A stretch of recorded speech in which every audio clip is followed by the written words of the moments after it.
الحمد لله نحمده ونستعينه ونستغفره ونؤمن به ونتوكل عليه ونعوذ بالله من شرور أنفسنا ومن سيئات أعمالنا من يهده الله فلا مضل له ومن يضلله فلا هادي له ونشهد أن لا إله إلا الله وحده لا شريك له ونشهد أن سيدنا وسندنا ونبينا وحبيبنا ومولانا محمدا عبده ورسوله أما بعد فأعوذ بالله من الشيطان الرجيم بسم الله الرحمن الرحيم قل إن كنتم تحبون الله فاتبعوني يحببكم الله ويغفر لكم ذنوبكم والله غفور رحيم صدق الله العظيم اللهم صل على سيدنا محمد وعلى آل سيدنا مولانا محمد وبارك وسلم. محترمہ اسلامی مائیں اور بہنیں، حق تعالیٰ جل شانہ کا ہمارے اوپر بہت بڑا کرم ہے، اس کی مہربانی ہے اور اس کا فضل ہے کہ اللہ جل شانہ نے ہمیں اپنے گھروں سے کام کاج سے نکال کر تھوڑی دیر کے لیے دین کی باتوں کو سننے اور سنانے کے لیے اللہ نے ہم سب کو جمع فرمایا. اللہ یہ ہمارا جمع ہونا اپنے فضل سے قبول فرمائیں. واقعی میں اللہ تعالیٰ نے بے شمار نعمتیں مجھے ہم سب کو عطا فرمائی ہے. دنیا میں جب سے ہم پیدا ہوئے بے شمار اللہ کی نعمتوں کو استعمال کر رہے ہیں. اسی لیے کتابوں میں لکھا ہے اور اتہاس لکھنے والوں نے لکھا ہے کہ اگر کوئی آدمی سمندر میں دریا میں پانی کے قطروں کو گننا چاہے تو گن سکتا ہے، اور ریتیلے میدان میں ریت کے چھوٹے چھوٹے ذرات کو اگر گننا چاہے تو گن سکتا ہے. لیکن اللہ تعالیٰ نے اپنے بندوں پر بندیوں پر جو انعامات اور جو احسانات کیے ہیں،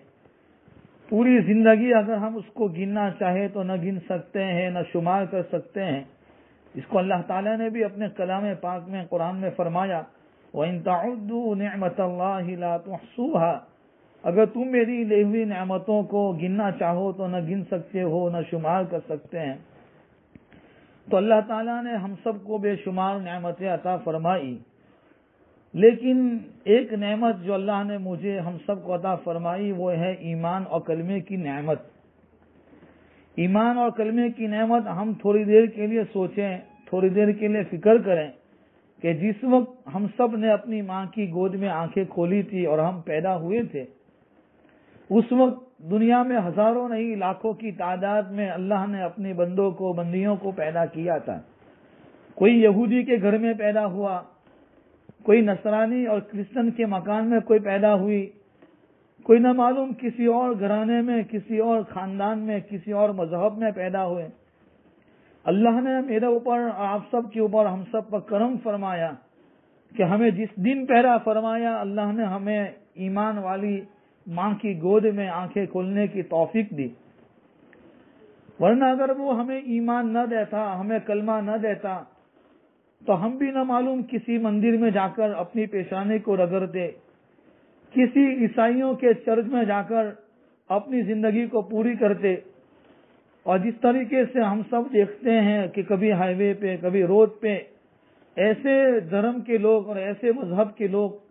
جن کا کوئی صحیح مذہب نہیں، صحیح عقیدہ نہیں، اور وہ اپنے دین کے اعتبار سے ننگے پاؤں، یعنی پاؤں میں چپل بھی نہیں اور سر پر کوئی کپڑا نہیں، بس ایک چادر لپیٹ کر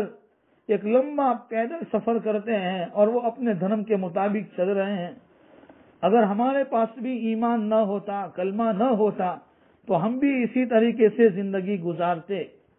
اور ہماری زندگی بھی اسی طریقے سے گزرتی.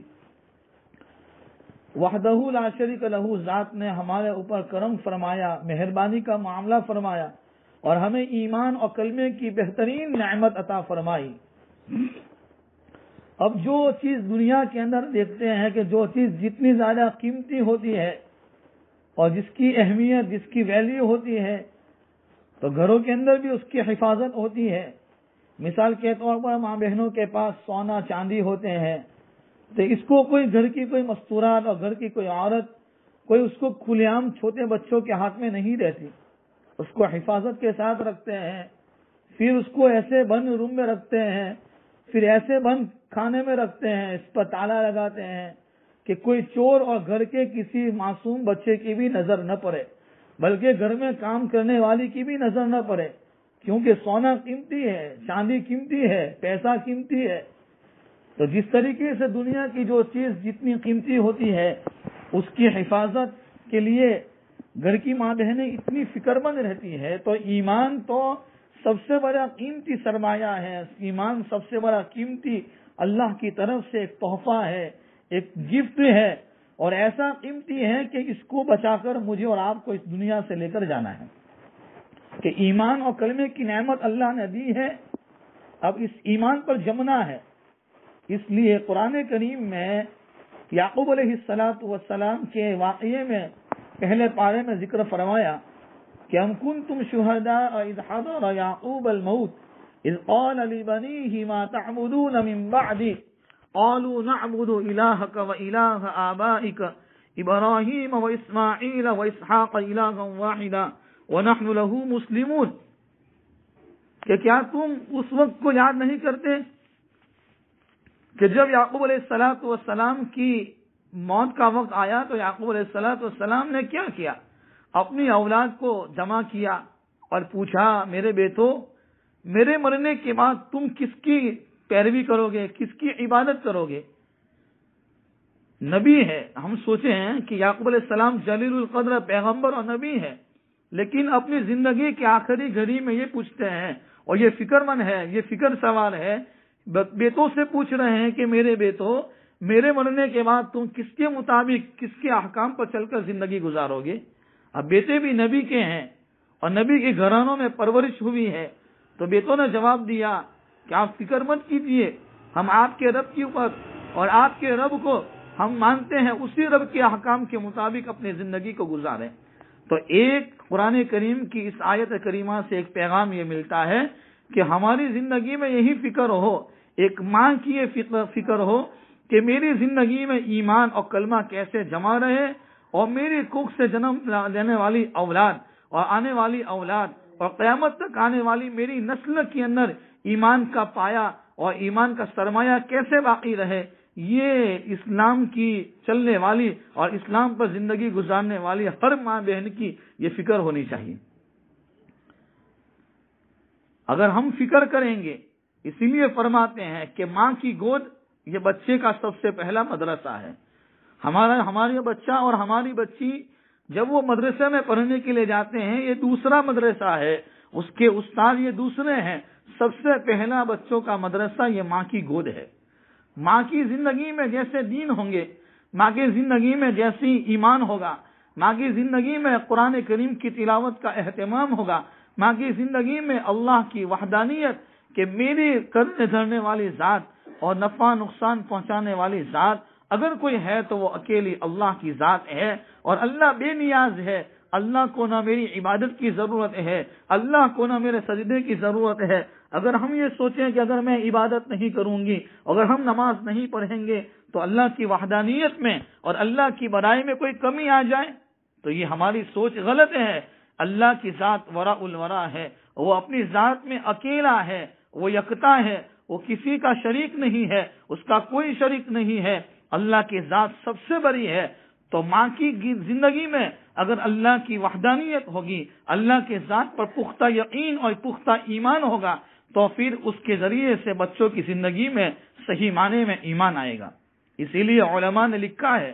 کہ جب ماں اپنے بچے کو دودھ پلاتی ہے تو فرماتے ہیں کہ جب وہ دودھ پلاتی ہے تو ظاہر میں لگتا ہے کہ وہ اپنے بچے کو دودھ پلاتی ہے، حقیقت میں وہ دودھ کے ساتھ ساتھ بچوں کی زندگی میں اپنے نماز کا اثر، اپنے قرآن کریم کی تلاوت کا نیک اثر، اپنی شرم و حیا کا اثر، اپنے پردوں کا اثر اور اپنی نیک زندگی کا تقوی کا اثر وہ دودھ کے ذریعے سے بچے کے پیٹ میں ٹرانسفر کرتی ہے۔ اور اگر اللہ حفاظت کرے، اگر ماں کی زندگی میں بے دینی ہے، ماں کی زندگی میں بے پردگی ہے، ماں کی زندگی میں بے حیائی ہے، ماں کی زندگی میں اگر دین نہیں ہے، تو پھر وہ دودھ کے ذریعے سے ماں کا غلط اثر اور اپنی برائی کا اثر وہ بچے کے پیٹ میں ٹرانسفر کرتی ہے، اور جب یہ بچہ بڑا ہو جاتا ہے پھر ماں کی بات کو نہیں مانتا ہے، باپ کی بات کو نہیں مانتا ہے، ہم سوچتے ہیں، ہم فکر مند ہو جاتے ہیں، ہم مسجد کے امام کے پاس جاتے ہیں یا کسی اور کے پاس جاتے ہیں، کسی تعویذ والے کے پاس جاتے ہیں کہ بھائی کوئی تعویذ دے دو، ہمارا بچہ ہماری باتوں کو مانتا نہیں، تو ہم نے ہی پہلے ہی دین سے اس کی تربیت نہیں کی، اس کا نتیجہ یہ ہوا کہ ہماری اولاد نافرمان بنی۔ حدیثوں میں ایک واقعہ ملتا ہے کہ اللہ کے نبی صلی اللہ تعالی علیہ وسلم کے زمانے میں اللہ کے نبی صلی اللہ تعالی علیہ وسلم کے سامنے ایک عورت اپنے بچے کو قریب میں بلا رہی تھی، جیسے دادی اپنی پوتے اور پوتیوں کو بلاتی ہے، نانی اپنی نواسی کو بلاتی ہے، ماں اپنی بیٹی کو قریب میں بلاتی ہے، اور ہم اپنے گھروں میں دیکھتے ہیں جب چھوٹا بچہ اور چھوٹی بچی ہمارے پاس میں نہیں آتی، ہمارے قریب میں نہیں آتی، تو ہم اپنی ہاتھ کی مٹھی بند کر کر اس کی طرف اشارہ کرتے ہیں، اس کو کہتے ہیں بچی ادھر آ، میرے ہاتھ میں چاکلیٹ ہے، میرے ہاتھ میں بسکٹ ہے، میں تجھے بسکٹ دوں۔ کبھی ایسا ہوتا ہے کہ اپنی پرس میں ہاتھ ڈالتے ہیں اور بچے کو پھسلاتے ہیں، اور بچے کو قریب کرنے کے لیے عورت جھوٹ بولتی ہے، ماں جھوٹ بولتی ہے، حالانکہ اس کے ہاتھ میں کوئی چیز نہیں ہوتی ہے۔ تو اسی طریقے سے اللہ کے نبی صلی اللہ تعالی علیہ وسلم کے زمانے میں ایک عورت اپنی بچی کو قریب میں بلا رہی تھی۔ جب اللہ کے نبی صلی اللہ علیہ وسلم نے اس منظر کو دیکھا تو پوچھا کہ کیا تیرے پاس کوئی چیز تھی اس بچے کو دینے کے لیے؟ تو کہا کہ ہاں اللہ کے نبی، میرے پاس 2 کھجور تھی، میں چاہتی تھی کہ اس بچے کو قریب میں بلا کر میں اس کو کھجور دوں۔ اللہ کے نبی نے فرمایا اگر تیرے پاس کوئی چیز نہ ہوتی تو پھر تو بچے کو جھوٹ کی تعلیم دے رہی ہے۔ ہم اس واقعے کو سن کر ہم سب اپنی زندگی پر فکر کریں، محاسبہ کریں، سوچیں کہ کیا روزانہ ہمیں اپنے بچوں کو اور اپنی بچی کو کس طریقے سے ہم مانوس کرتے ہیں۔ ہم جھوٹ بولتے ہیں، ہم بچوں کے سامنے یوں کہتے ہیں میں تجھے چاکلیٹ دوں، اور کسی کا محلے کا، کسی قریب کے، کسی سہیلی کا کوئی بچہ اگر ہمارے گھر میں آتا ہے، یا ہماری بڑی بہن کا بچہ جب وہ اپنے گھر آتا ہے تو وہ ہمارے قریب میں نہیں ہوتا، ہم اپنے گود میں لینا چاہتے ہیں تو گود میں قریب کرنے کے لیے ہم ایسے ہی جھوٹ بولتے ہیں۔ اگر ہمارے ہاتھ میں کوئی چیز دینے کے لیے نہیں ہوتی ہے تو یاد رکھو ہم نے اس کو جھوٹ کی عادت سکھائی ہے۔ تو ماں کی گود یہ بچے کا سب سے پہلا مدرسہ ہے۔ تو کہہ رہا تھا ایمان اور کلمے کی نعمت اللہ تعالیٰ نے عطا فرمائی ہے۔ دنیا میں جتنے انبیاء کرام علیہ الصلوۃ والسلام آئے ہیں اور جتنے بھی پیغمبر آئے ہیں اور جتنے بڑے بڑے صحابہ ہوئے ہیں، ان تمام کے پیچھے بھی مستورات کا اور عورتوں کا ایک بہت بڑا کردار ہوتا ہے۔ اور آج بھی دنیا میں جتنے اولیاء کرام پیدا ہوئے ہیں اور جتنے قیامت تک اولیاء کرام پیدا ہوتے رہیں گے، ان کے پیچھے ماں بہنوں کا ایک بہت بڑا کردار ہوتا ہے۔ اسی لیے فرماتے ہیں کوئی عورت آج تک نبی تو نہیں بن سکی، اللہ نے دنیا میں کسی عورت کو نبی بنا کر نہیں اتارا ہے، لیکن انہوں نے اپنے پیٹ سے نبی کو پیدا کیا ہے، یعنی اس کے پیٹ سے جنم لینے والی اولاد کو اللہ تعالیٰ نے زمانے کا نبی اور زمانے کا ولی اور زمانے کا قطب اور افضل بنایا ہے۔ اللہ نے اپنا نیک بندہ اور نیک برگزیدہ بندہ بنایا ہے۔ عورت کی ذات میں اللہ تعالیٰ نے وہ طاقت دی ہے، عورت کے اوپر اللہ تعالیٰ نے وہ ذمہ داری دی ہے، اور وہ ایسی حیثیت عطا فرمائی ہے اگر وہ ایک مرتبہ ٹھان لیتی ہے تو پھر اس کے لیے سارے کام کا کرنا آسان ہو جاتا ہے۔ مثال کے طور پر اگر ہمارے گھروں میں کوئی چیز ہمیں چاہیے، کہ ہمارے گھر میں مثال کے طور پر فریج نہیں ہے، صوفہ نہیں ہے، کوئی چیز چاہیے،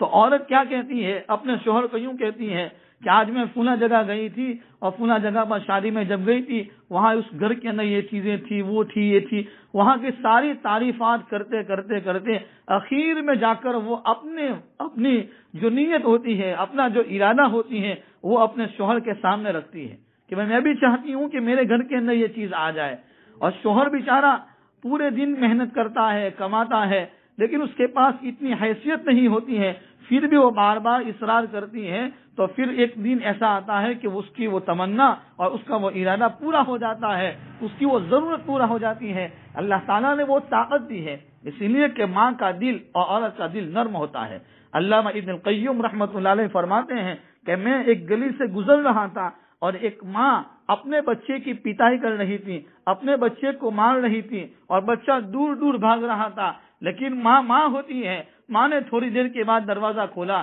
بچہ دہلیز پر آ جاتا ہے، گھر کا دروازے کے پاس آ جاتا ہے، ماں پھر بھگا دیتی ہے، بچہ دور چلا جاتا ہے، یہاں تک کہ ایک مرتبہ ماں نے اپنے بچے کی بہت پٹائی کی، اس کو بہت مارا، بچہ دور چلا گیا۔ جب ماں کی آنکھوں سے اوجھل ہو گیا، دور ہو گیا، ماں نے اپنے گھر کے دروازے کو بند کر لیا اور ماں سو گئی۔ علامہ ابن قیم فرماتے ہیں کہ جب ماں سو گئی، آدھی رات ہو گئی، ماں ہوتی ہے نا، ماں کا دل نرم ہوتا ہے، اللہ تعالیٰ نے ان کو ایسا دل دیا ہوتا ہے، ایسی طاقت دی ہوتی ہے کہ وہ ہر ایک چیز کو قربان کر دیتی ہے، وہ ہر ایک چیز کے لیے اپنی جان کو نچھاور کر دیتی ہے۔ تو فرماتے ہیں کہ جب آدھی رات ہو گئی اور اپنے گھر کی دروازے کو کھولا تو اپنے بچے کو اپنی چوکھٹ پر پایا، اور جیسے ہی دروازے پر پایا ہے تو اپنے بچے کو سینے سے لگایا اور ماں کہنے لگی، او میرے لال، میں نے تجھے مانا تھا، تیری پیٹائی کی تھی اور تو نے یہاں سے بھگایا تھا، پھر کیوں آیا ہے؟ وہ بچہ معصوم زبان سے کہنے لگا، وہ میری ماں، بات تو صحیح ہے کہ تو نے مجھے بھگا دیا تھا، میں چلا بھی گیا تھا، مجھے رات کا کھانا بھی کہیں مل جائے گا، دن کا کھانا بھی مجھے مل جائے گا اور سب کچھ مل جائے گا، لیکن اے میری ماں، تجھے تیری ممتا مجھے نہیں ملے گی، تیرا پیار اور تیری محبت نہیں ملے گی۔ معلوم یہ ہوتا ہے کہ عورت کے دل کے اندر اللہ تعالیٰ نے وہ طاقت دی ہوتی ہے اور وہ اس کے اندر وہ پاور دیا ہوتا ہے، جب وہ ایک مرتبہ ٹھان لیتی ہے اللہ تعالیٰ سارے مسائل کو آسان اور حل کر دیتے ہیں۔ تو اللہ تعالیٰ نے جو ایمان دیا ہے، اگر اسی لیے تو اللہ کے نبی صلی اللہ تعالی علیہ وسلم نے ایک روایت میں فرمایا ہے، جو عورت 5 نمازوں کا اہتمام کرے، عورت کے لیے جنت میں جانا بہت آسان ہے۔ آج کل کی عورتیں، ہم یہ ماں بہنیں یہ سمجھ رہی ہوتی ہیں کہ جنت میں جانا اور عبادت کرنا یہ تو بڑے اللہ والے بڑے بزرگوں کا کام ہے، ہمارا کام ہے، ہم کہاں مسجد میں جاتے ہیں۔ بلکہ اللہ کے نبی صلی اللہ تعالی علیہ وسلم نے فرمایا کہ عورت 5 نمازوں کا اہتمام کرے، رمضان کے مہینے کے روزے رکھے اور اپنے وقت پر نمازوں کا اہتمام کرے، رمضان کے روزے رکھے، اگر اس کے پاس زکوٰۃ واجب ہے تو وہ اپنے مال کی زکوٰۃ ادا کرتی رہے، اگر اس کے اوپر حج فرض ہے تو حج کے فریضے کو ادا کرتی رہے اور حج کے فریضے کو انجام دے دے، اپنے شوہر کی تابعداری اور اپنے شوہر کی فرما برداری کرے، اللہ اس کے لیے جنت کو واجب کر دیں گے۔ اس کے لیے جنت واجب ہے۔ عورت کے لیے جنت میں جانا بہت آسان ہے کہ عورت کو اللہ تعالیٰ نے صرف کچن کے کھانے پکانے کے لیے اور اپنے شوہر کے ناشتے کے لیے اور اپنے بچوں کی صرف ناشتے اور کھانے بنانے کے لیے پیدا نہیں کیا، بلکہ جس طریقے سے ایک مرد اپنی زندگی کو دینی گزارنا چاہتا ہے، اسی طریقے سے، اسی لیے تو علامہ معین الدین چشتی اجمیری رحمت اللہ علیہ، جن کی قبر اجمیر میں ہے، ان کے بارے میں کتاب واقعہ میں لکھا ہے کہ جب وہ دعوت و تبلیغ سے اور دین کی محنت دے کر اور دین کی محنت کرتے کرتے جب اپنے گھر پر لوٹے ہیں، بہت خوش تھے۔ ان کی ماں نے پوچھا، معین الدین چشتی اور میرے لال اور میرے بیٹے بہت خوش ہو، کیا بات ہے؟ تو معین الدین چشتی اجمیری رحمت اللہ علیہ فرمانے لگے، او میری ماں، اصل میں بات یہ ہے، آج میرے ہاتھ پر ہزاروں لوگوں نے ایمان قبول کیا ہے، ہزاروں لوگوں نے اپنے گناہوں سے توبہ کر کر پختہ ایمانی اور اسلامی زندگی گزارنے کا پختہ ارادہ کیا ہے، مجھے اس بات پر خوشی ہے۔ تو فرمایا کہ او میرے بیٹے، اس میں تیرا کوئی کمال نہیں ہے، کمال تو میرا ہے۔ معین الدین چشتی اجمیری رحمت اللہ علیہ اپنی ماں سے کہنے لگے، او میری ماں، تو کبھی جھوٹ نہیں بولتی ہے، زندگی میں تو نے کبھی جھوٹ نہیں بولا ہے، لیکن مجھے یہ بتا کہ آخر میری ماں تیرا کمال کیا ہے؟ وہ ماں کہنے لگی کہ بیٹا، اصل میں بات یہ ہے، جب تو چھوٹا تھا اور جب تجھے میں دودھ پلاتی تھی اور جب بھی تجھے دودھ پینے کی ضرورت ہوئی، میں نے تجھے کبھی بغیر وضو کے دودھ نہیں پلایا ہے، بغیر وضو کے دودھ نہیں پلایا۔ جب ایک ماں وضو کے ساتھ اور اہتمام کے ساتھ اور دعائیں پڑھ کر جب اپنے بچے کو دودھ پلاتی ہے تو ماں کی نیک زندگی کا اثر اللہ ضائع نہیں کرتے ہیں، اللہ بچے کے پیٹ میں ڈالتے ہیں اور بچے کے اندر وہ ایمان ایسا مضبوط ہوتا ہے کہ پھر اس کے ذریعے سے ہزاروں نہیں لاکھوں کی تعداد میں لوگ ایمان کے دائرے میں داخل ہو جاتے ہیں۔ تو اللہ تعالیٰ نے ایک ایسا پاور دیا ہے، ایک ایسی طاقت دی ہے، اس لیے میری ماں بہنوں کو چاہیے اپنی زندگی کو بہترین سے بہترین بنانے کے لیے سب سے پہلے جس چیز کی ضرورت ہے وہ یہ ہے کہ ہماری سوچ کو، ہماری فکر کو اور ہماری تھنکنگ کو صحیح کریں، ہماری سوچ صحیح ہو، ہم کسی کے بارے میں بدگمانی نہ کریں، کسی کے ساتھ بدظنی نہ کریں، بلکہ ہماری سوچ اچھی ہو۔ جب ہماری سوچ دینی ہوگی، اسی لیے تو اللہ کے نبی نے فرمایا، حسن الظن من حسن العبادہ، اچھا گمان رکھنا یہ بھی اچھی عبادتوں میں سے ایک عبادت ہے کہ ہماری ماں بہنیں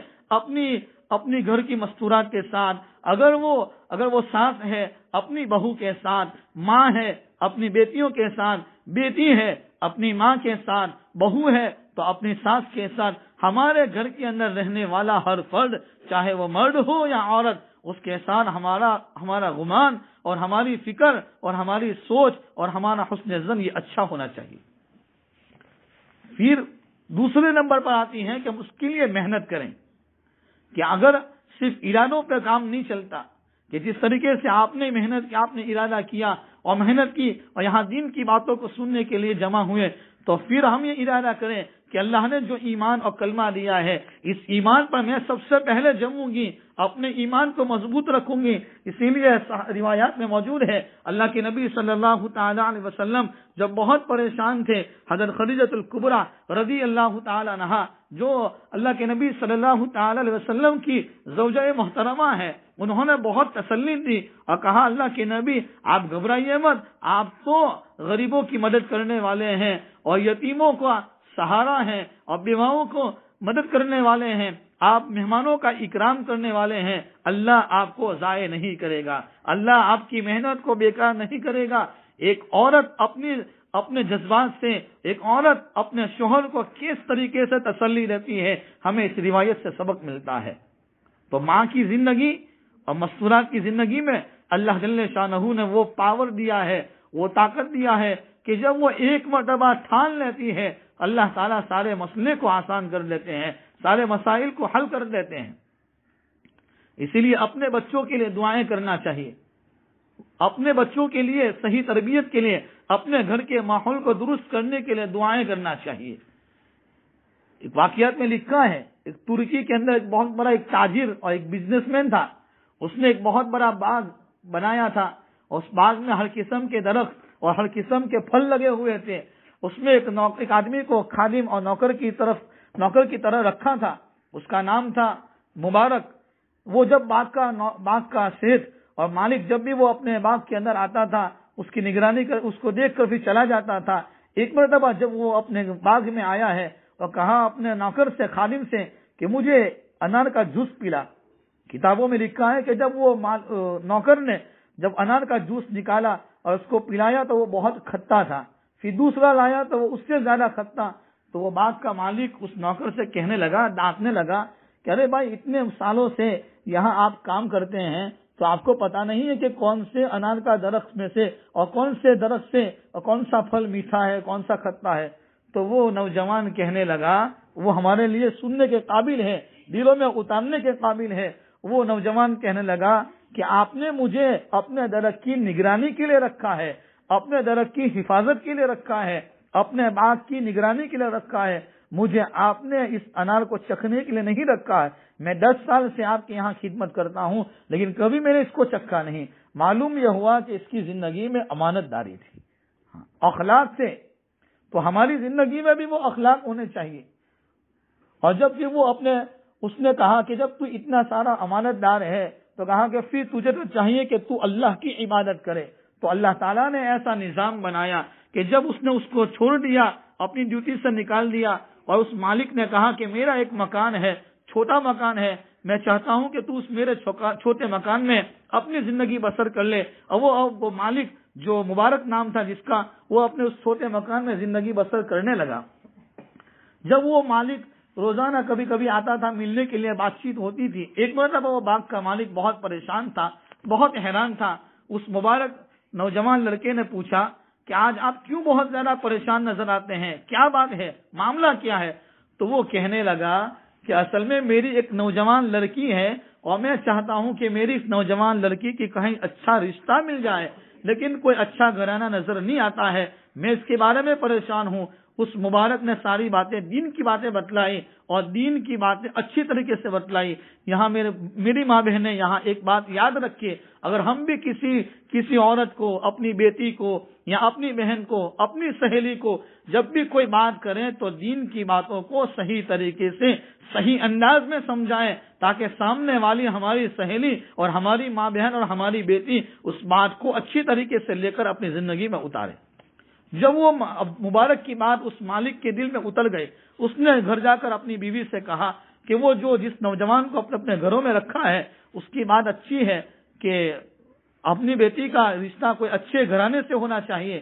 تو وہ مالک کی بیوی کہنے لگی کہ اس سے اچھا لڑکا اور اس سے نیک لڑکا ہمیں دوسرا کون ملے گا کہ جس نے 10 سال تک ہمارے باغ میں خدمت انجام دی اور اس نے پھل کو نہیں چکھا ہے۔ معاملہ یہ ہوا کہ پھر اس لڑکی کی شادی اس آدمی سے ہو گئی۔ ابھی یہاں ایک بات بتانا چاہتا ہوں کہ ان دونوں کے میاں بیوی سے ایک لڑکا پیدا ہوا ہے جس کا نام ہے عبداللہ، اور زمانے کا وہ بہت بڑا ولی بنا ہے۔ اللہ تعالیٰ نے جب ماں بہنوں کی اور ماں اور باپ کی زندگی میں دین ہوتا ہے تو اس کے پیٹ سے جنم دینے والی اولاد کی دلوں کے اندر وہ ایمانی پاور ہوتا ہے، وہ زمانے کا بڑا ولی بنتا ہے، زمانے کا بڑا قطب اور ابدال بنتا ہے۔ اس لیے اللہ تعالیٰ نے جو زندگی عطا فرمائی ہے اس زندگی کو غنیمت جاننا چاہیے۔ اس لیے تو اللہ کے نبی صلی اللہ علیہ وسلم نے فرمایا الدنیا سجن المؤمن و جنت الکافر، دنیا مومن کے لیے قید خانہ ہے، یہ زندگی میری اور ہم سب کے لیے قید خانہ ہے، اور کافر کے لیے جنت ہے۔ اس جیل خانے میں کوئی آزادی کے ساتھ نہیں رہ سکتا ہے۔ میری اور آپ کی زندگی بہت چھوٹی ہے، میری ماں بہنیں بہت مختصر زندگی ہے۔ کورونا کے اس زمانے میں اپنی آنکھوں سے ہم نے دیکھ لیا نہ معلوم کون کون ہمارے محلوں میں سے، ہمارے گھروں میں سے، ہمارے رشتہ داروں میں سے، یہاں تک کہ ہمارے خاندانوں میں سے کون کون دنیا سے چلا گیا اور کون کون چلی گئی، اور ہمارا بھی جانے کا وقت ہو جائے گا، اور نہ معلوم کب موت آ جائے گی اور موت کا فرشتہ ہمیں اٹھا کر قبر کے اندر ہمیں چھوڑ دے گا، اور پھر ہمارا کوئی پرسان حال نہیں ہوگا۔ دنیا کی زندگی بہت مختصر ہے، اسی لیے اپنے گھروں کو کام کاج کے ساتھ ساتھ زندگی گھر کا کام یہ پوری زندگی ہے، لیکن ہم وضو کے ساتھ اپنے گھروں کے اندر کام کاج کریں۔ بلکہ علماء نے تو یہاں تک لکھا ہے جب ماں وضو کی حالت میں کھانا پکاتی ہے، وضو کی حالت میں روٹی بناتی ہے، وضو کی حالت میں گھروں کا کام کاج کرتی ہے تو اس کے اچھے اثرات اس کے گھروں میں پڑتے ہیں۔ ہمارے گھروں میں نمازوں کا ماحول ہونا چاہیے، ہمارے گھر میں ایک بچی بھی بغیر نماز کی نہ رہے۔ میں ایک واقعہ آپ کو سناؤں،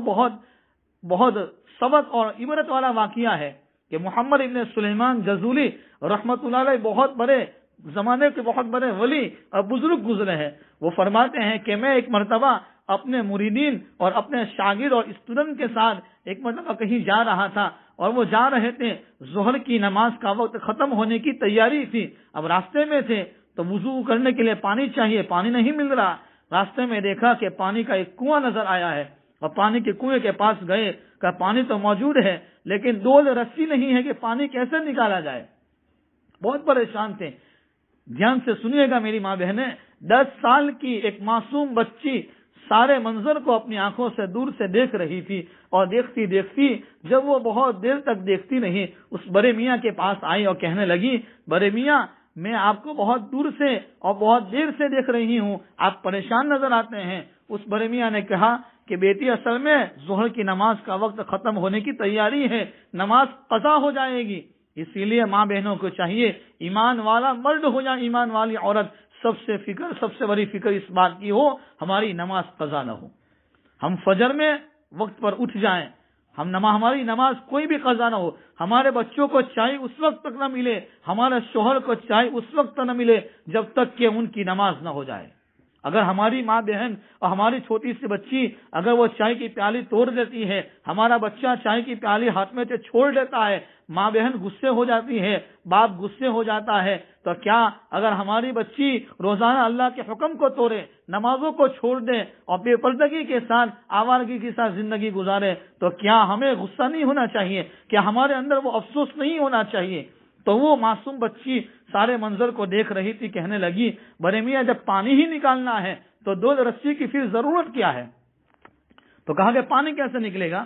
تو وہ 10 سال کی معصوم بچی اس بڑے میاں کو لے کر کنویں کے پاس گئی، اور اس نے اپنا تھوک اپنے زبان سے نکالا اور اپنے منہ سے نکال کر اس کنویں میں ڈالا۔ جیسے ہی تھوک اپنے کنویں میں ڈالا ہے، پانی اوپر آیا، وضو کر لیا، نماز پڑھ لی، نماز ختم ہو گئی تو وہ بڑے میاں ان کے پاس گئے، اس لڑکی کے پاس، اور کہا کہ لڑکی مجھے ایک بات بہت پریشان نظر آتی ہے، تعجب ہوں کیا بات ہے؟ فرمایا کیا بات ہے؟ تو بڑے میاں کہنے لگے کہ پانی کیسے اوپر آ گیا، آپ کے پاس کیا کرامت ہے، آپ کے پاس کیا ہے؟ وہ 10 سال کی معصوم بچی کہنے لگی، اس بات کو بہت دھیان سے سنیے گا اور اس بات کو دل پر لے جا کر اپنے گھروں میں سب کو بتاؤ۔ وہ 10 سال کی معصوم بچی کہنے لگی بڑے میاں اصل میں کمال میرا نہیں ہے، بات اصل میں یہ ہے، میری ماں رات کو مجھے سونے نہیں دیتی جب تک کہ میں روزانہ 1000 مرتبہ درود شریف نہ پڑھوں۔ میری ماں رات کو سونے نہیں دیتی ہے جب تک کہ میں 1000 مرتبہ درود شریف نہ پڑھ لوں۔ اس درود شریف کی برکت ہے، اس برکت سے اللہ تعالیٰ نے میرے تھوک میں، میرے لعاب دہن میں وہ تاثیر رکھی ہے کہ پانی نیچے سے اوپر آ جاتا ہے۔ ہم سب سوچیں کہ ہماری ماں بہنیں اس وقت ہمارے اپنے بچوں کے بارے میں کیا فکر کرتے ہیں۔ ہماری بچی اگر اسکول جاتی ہے، ہمارا بچہ یا چاہے چھوٹا ہو، ہم اصل میں یہ کہتے ہیں کہ ہمارا بچہ بہت چھوٹا ہے، بچی چھوٹی ہے، اس کو لاڑ کرواتے ہیں، اس کو پیار کرتے ہیں، اور اس پیار کے اندر پھر جب وہ نمازیں چھوڑنے کا عادی ہو جاتا ہے، اگر بچی ہے تو پھر وہ موبائل فون کا استعمال کرنے کی عادی ہو جاتی ہے، پھر آوارگی کے ساتھ زندگی گزارتی ہے۔ اگر کوئی محلے کا کوئی آدمی اگر آ کر ہم کو کہتا ہے کہ بھائی آپ کی بچی اور آپ کا بچہ یہ کر رہا تھا، ہم اس کے ساتھ جھگڑتے ہیں۔ نہیں، ہمارے بچوں پر ایسی کڑی نظر ہونا چاہیے کہ کہیں ہمارا ایمان کی وجہ سے، ہم تو ایمان کے ساتھ زندگی گزاریں گے، اگر ہماری اولاد کے اندر ایمان نہیں ہوگا، ان کے اندر دین نہیں ہوگا، ان کے اندر اللہ کے دین کی عظمت نہیں ہوگی، تو پھر ہم قبر میں چلے جائیں گے، وہ ہماری قبروں پر آ کر لات ماریں گے۔ ہماری بچوں کی تربیت کوئی محلے میں سے کوئی دوسرا نہیں کرے گا، اس کی فکر ماں کی سب سے بہت بڑی ذمہ داری ہے۔ کلکم راعٍ وکلکم مسئول عن رعیتہ، تم میں سے ہر آدمی ذمہ دار ہو، ہر ذمہ دار سے کل قیامت کے دن اس کی ذمہ داری کے بارے میں سوال کیا جائے گا۔ عورت سے سوال ہوگا کہ تیرے پاس شوہر کی مال و دولت تھی، تو نے شوہر کی غیر حاضری میں اپنی جان کی کیا حفاظت کی، اس کے مال کی کیا حفاظت کی؟ تیرے پاس اولاد نہیں تھی تو اولاد کے لیے تڑپ رہی تھی، دعائیں کر رہی تھی، نہ معلوم کون کون سے وظائف پڑھتی تھی، ہم نے تجھ کو نیک اولاد دی تھی، اس اولاد کا حق کیا ادا کیا ہے؟ یہ مجھ سے ہم سب سے سوال ہونے والا ہے۔ اس لیے آج کی اس مجلس میں یہ پیغام لے کر جائیں، یہ سبق لے کر جائیں، انشاءاللہ سب سے پہلے ہم اپنے گھروں کو ماحول کو درست کریں گے۔ اپنے گھروں کے ماحول کو درست کرنے کے لیے آج سے ساری ماں بہنیں یہ ارادہ کریں کہ انشاءاللہ اپنے گھروں میں فضائل اعمال کی تعلیم کو زندہ کریں گے۔ فضائل اعمال کی تعلیم جب گھروں میں ہوگی تو گھروں میں سے بے دینی ختم ہو جائے گی، اور جہاں سے بے دینی آتی ہے ان کے سوراخ بند ہو جائیں گے۔ اور ایسے وقت میں تعلیم کریں کہ جس میں ہمارا شوہر ہو، ہمارا بچہ ہو، ہماری بچی ہو، بلکہ چاہے گھر کے جتنے بھی افراد ہو، وہ سارے افراد ہمارے تعلیم والے عمل میں جمع ہو۔ اور ایسے وقت میں گھر میں مشورہ کریں، کون سے وقت میں تعلیم کریں کہ جس میں سارے لوگ جمع ہو۔ روزانہ کی کم سے کم تعلیم شروع کریں 10 منٹ سے، روزانہ کی 10 منٹ، پھر آہستہ آہستہ اپنے گھر کے لوگوں کی طبیعت کے حساب سے پھر وقت بڑھائیں، لیکن 10 منٹ تو روزانہ ہونی ہی چاہیے۔ پھر اپنا بچہ اور اپنی بچی جو اسکول جاتے ہیں ان کو لے کر بیٹھے، ان کو پوچھیں۔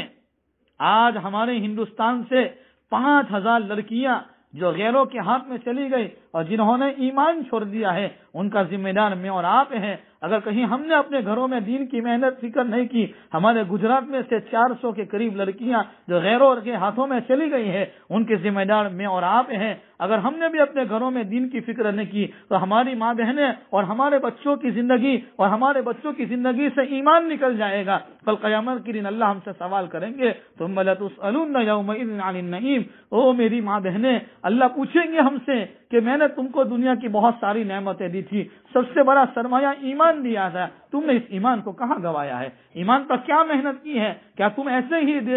روزانہ کی زندگی میں لگتے تھے، باہر سے دیکھنے کے اعتبار سے بڑے دیندار نظر آتے ہو، اندر سے ہمارا ایمان کھوکھلا ہو گیا ہے؟ اپنے اولاد کی تربیت کی فکر کے لیے، گھر کے ماحول کو درست کرنے کے لیے سب سے پہلی بات ہے فضائل اعمال کی تعلیم کو اپنے گھروں کے اندر ہونی چاہیے۔ آج سے ساری ماں بہنیں یہ ارادہ کریں اپنے دل کے اندر کہ انشاءاللہ روزانہ فضائل اعمال کی تعلیم کریں گے۔ دوسرے نمبر پر نمازوں کا خاص اہتمام ہو، اور تیسرے نمبر پر وضو کی حالت میں رہنے کا اہتمام کریں، اور اپنا بچہ بچی اسکول مدرسے جو بھی ہو، جو مدرسے سے جاتے ہیں، اسکول جاتے ہیں، ان کے پاس بیٹھ کر ان کی کارگزاری لو کہ بچہ تو مدرسے میں پڑھنے گیا تھا، استاد نے تجھے کیا سکھایا ہے، تو آج کیا سیکھ کے آیا ہے؟ وہ اسکول جاتا ہے، اسکول میں کیا سکھایا؟ کہیں ایسا تو نہیں ہے کہ وہ اسکول میں ایسی باتوں کو سیکھ کر آئے جو اس کے ایمان کو خراب کرنے والی ہو اور ہمیں پتہ بھی نہیں چلے کہ ہماری اولاد ہمارے ہاتھوں سے نکل گئی ہے۔ اس لیے ان کے ایمان کے لیے ان سے کارگزاری لیں، اور ان کے ساتھ گھروں کے اندر ایک ماحول قائم کرنے کے لیے ان کو آداب بتائیں جو مدرسے میں پڑھ کر آتے ہیں ہمارے اپنی گھروں کے اندر اس کو زندہ کریں، اس کو اس کے پاس پڑھوائیں. مثال کے طور پر کھانا کھانے کے لیے بیٹھے ہیں، ہمارے گھر میں چھوٹا بچہ ہے، چھوٹی بچی ہے، ان کو کہو چل کھانے کی دعا پر، کھانے کے بعد کی دعا پر، دعوت کھانے کی دعا، یعنی ان سے کارگزاری لے. اور محبتوں کے ساتھ، ماں سے، دھمکی سے، پیٹائی سے اولاد کی تربیت نہیں ہوتی. بچوں کے ساتھ پیار سے، محبت سے جب سمجھائیں گے تو انشاءاللہ ہماری اولاد ہمارے لیے بھی کارآمد ہوگی اور دیندار بن جائے گی. اور جو ہماری ہر ہفتے جو تعلیم ہوتی ہے تو ارادہ کرے کہ انشاءاللہ ہر ہفتے یہاں تعلیم والا عمل زندہ ہو. جس طریقے سے دوسرے علاقوں میں، دوسرے گاؤں میں جو ہر ہفتے تعلیم ہوتی ہے تو یہاں کی مستورات بھی آج کی اس مجلس سے یہ ارادہ لے کر ہوتے ہیں کہ انشاءاللہ اس کے لیے ہم ہر ہفتے کوئی دن متعین کریں اور وہ مستورات کی تعلیم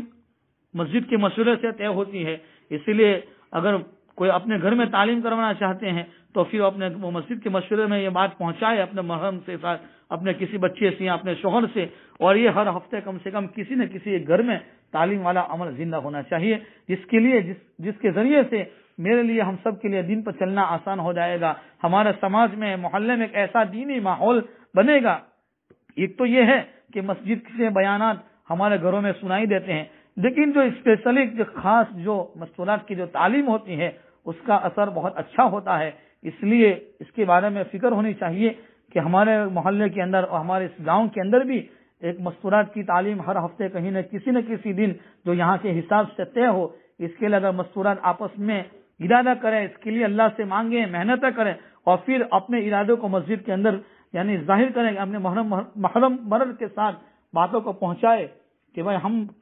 ہر ہفتے ایک نہ ایک دن مستورات کی تعلیم والا عمل شروع کرنا چاہتے ہیں. بعد میں یہاں کی علماء اور یہاں کی جو ذمہ دار ہیں وہ انشاءاللہ آپ کی رہنمائی کریں گے. اللہ سب سے پہلے مجھے ہم تمام کو ان باتوں پر عمل کرنے کی توفیق نصیب فرمائے. جتنی مستورات جمع ہو ٹوٹل یعنی تعداد لکھ کر وہ مسجد کے ذمہ داروں تک پہنچا دے کہ بھائی ٹوٹل کتنی مستورات آج کی مجلس میں یہاں جمع ہوئی ہے. اللہ سب سے پہلے مجھے ہم تمام کو عمل کرنے کی توفیق عطا فرمائے. درود شریف پڑھ لیں، آہستہ آہستہ سے دعا کر لیتے ہیں.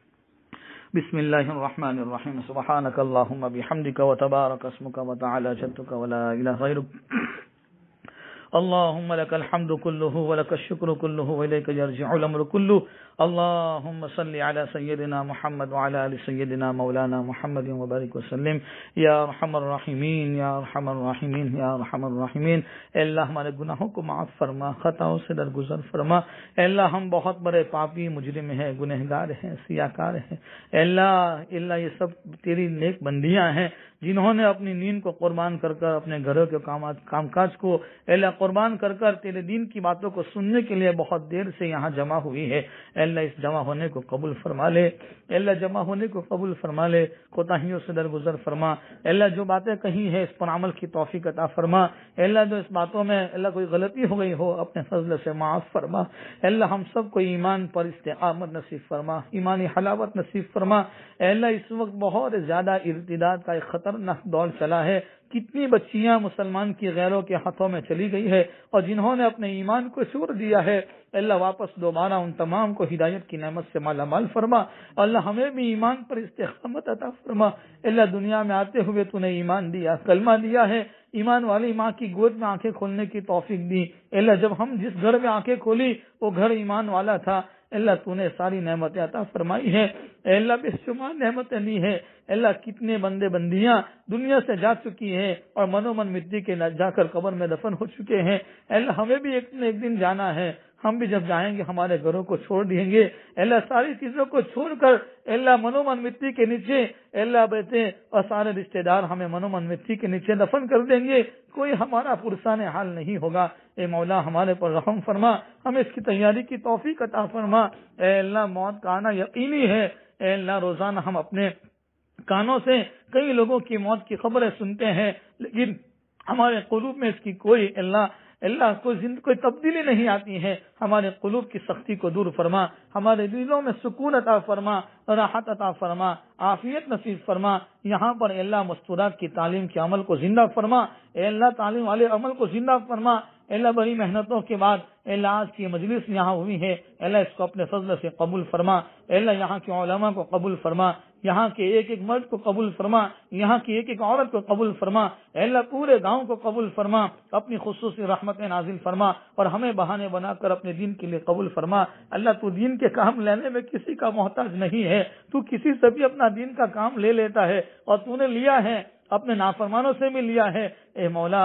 ہمارے پر رحم فرما اور ہمیں اپنے دین کی خدمت کے لیے قبول فرما لے، مقبول خدمت کرنے کی توفیق عطا فرما۔ اے اللہ جو پریشان حال ہے ان کی پریشانیاں دور فرما، جو بیمار ہے سب کو شفائے کاملہ عاجلہ مستمر عطا فرما، مقروضین کی قرض کی ادائیگی کی سبیل پیدا فرما۔ اے اللہ جتنی ماں بہنیں یہاں بیٹھی ہیں اے اللہ ان تمام کے بیٹھنے کو قبول فرما، اے اللہ ان کو صحیح پردہ کرنے کی توفیق عطا فرما، ان کی آل و اولاد کو نیک اور صالح بنا۔ اے اللہ جو بے اولاد ہو اے اللہ اس مبارک مجلس کی برکت سے ان کو نیک اور صالح اولاد کی نعمت سے مالا مال فرما۔ اے اللہ جس کی جو جائز تمناؤں ہو اپنے فضل سے عافیت کے ساتھ پورا فرما۔ اے اللہ ہم سب کو حج اور عمرے کی سعادت نصیب فرما۔ اے اللہ ہمارے مرحومین کی مغفرت فرما۔ اے اللہ سب کے درجات کو بلند فرما۔